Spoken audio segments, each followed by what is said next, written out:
Jadi kalau kalian nonton film Azar Kinai Lubis Mangkujiwo 2 lalu lanjut dengan film ini, akan terasa banget jomplangnya.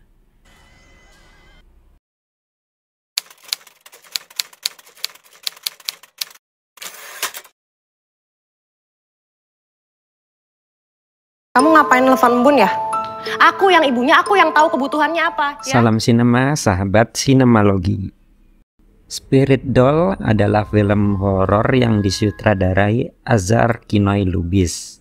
Film ini dibintangi Anya Geraldine, Samuel Rizal, Elina Joel, Mbok Tun, dan lain-lain.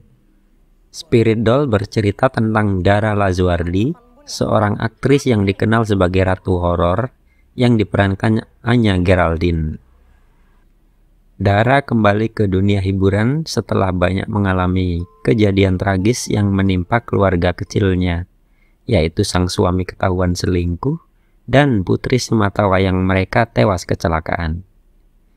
Dari kondisi terpuruk, Dara pelan-pelan mencoba bangkit, apalagi setelah dia menemukan boneka properti syuting film horor yang pernah dibintanginya, yaitu boneka arwah. Dara seketika merasa yakin bahwa boneka tersebut adalah jelmaan embun putrinya. Tapi tak disangka peristiwa-peristiwa mengerikan berturut-turut terjadi menimpa orang-orang terdekat Dara. Satu persatu terbunuh, seperti ada seseorang yang tidak bisa melihat Dara hidup bahagia. Kalian bisa membantu kami dengan klik tombol Super Thanks di bawah video. Kami akan sangat berterima kasih atas berapapun nominal saweran yang kami terima. Saya menyukai karya-karya horor Azar Kinai Lubis seperti Kafir Bersekutu dengan Setan tahun 2018, serta Duilogi Mangkujiwo tahun 2020 dan 2023. Saya juga suka film dramanya Pulang tahun 2022. Jadi sebelum menonton film Spirit Doll ini sudah ada ekspektasi tertanam. Tapi ternyata hasilnya tidak seperti yang saya bayangkan.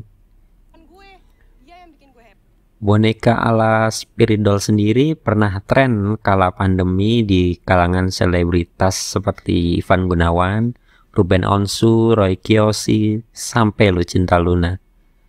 Tentu dari sanalah ide cerita film ini terbangun. Premisnya sendiri masih generik seperti di film horor kebanyakan, terutama yang memakai sosok boneka sebagai tokoh antagonis. Yang paling mudah diingat yaitu trilogi The Doll dan Sabrina. Penceritaan film ini terasa oleng kesana kemari sejak awal. Ada sosok dukun saman yang tidak terlalu lazim di film horor Indonesia. Jadi tidak ada sosok ustadz atau orang alim lain yang membantu Dara menyelamatkan hidupnya. Hanya mbak-mbak cenayang yang penampilannya dibuat mirip Misty Day di serial American Horror Stories Chapter Coven.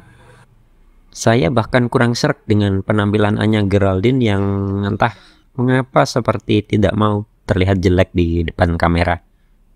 Saat adegan terpuruk dan stres, tidak mau makan pun dia masih jaga penampilan. Kapanpun dan dimanapun terlihat cantik. Hal ini menjadi satu kekurangan penting. Sebuah cerita itu harus didukung dengan akting dan penampilan sang pemain yang meyakinkan. Sedangkan di sini saya tidak menemukannya. Chemistry Anya Geraldine dan Samuel Rizal pun kurang terasa. Sebagai pasangan yang bercerai, mereka masih terlalu kaku. Apalagi Samuel Rizal yang tampak lebih keki lagi ketika beradu akting dengan Anya. Gaya bicaranya masih sama dengan saat membintangi film Evil I'm in Love 2 dekade lalu. Bayangkan itu. Hampir semuanya tidak ada yang istimewa.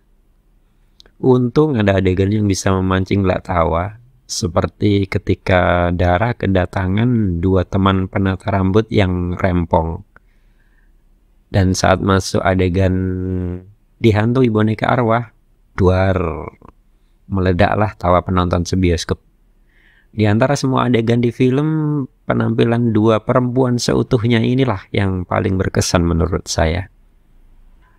Saat menjelang akhir film, mendadak penampilan Dara Lazuardi menjelma, ibu Dara dari film Rumah Dara. Masih ingat kan? Terutama bentuk sanggulan rambut dan gestur. Namun sayang, penampilan menarik itu tidak dibarengi dengan naskah kuat yang seharusnya bisa membuat film ini lebih menggigit. Banyak adegan yang terasa ompong. Eksekusinya terkesan ala kadar. Plot twist yang ditanam juga nggak ngena sama sekali. Jadi kalau kalian nonton film Azhar Kinai Lubis Mangkujiwo 2 lalu lanjut dengan film ini, akan terasa banget jomplangnya. Dan sepertinya lagi film ini terlambat diproduksi dan tayang karena fenomena Spirit Doll sudah lewat. Pada akhirnya film Spirit Doll ini seperti tidak punya spirit untuk meneror atau menghantui penonton. Sekadar menjadi satu dari puluhan film horor Indonesia yang akan mudah dilupakan di tahun 2023 ini. Tapi kalau tujuannya hanya untuk nonton Anya Geraldine sih silahkan. Demikian video reaksi dari film Spirit Doll yang tayang di bioskop. Jangan lupa like, komen, dan subscribe. Cek akun media sosial Sinemalogi. Ingat, bersinema dahulu, berbahagia kemudian.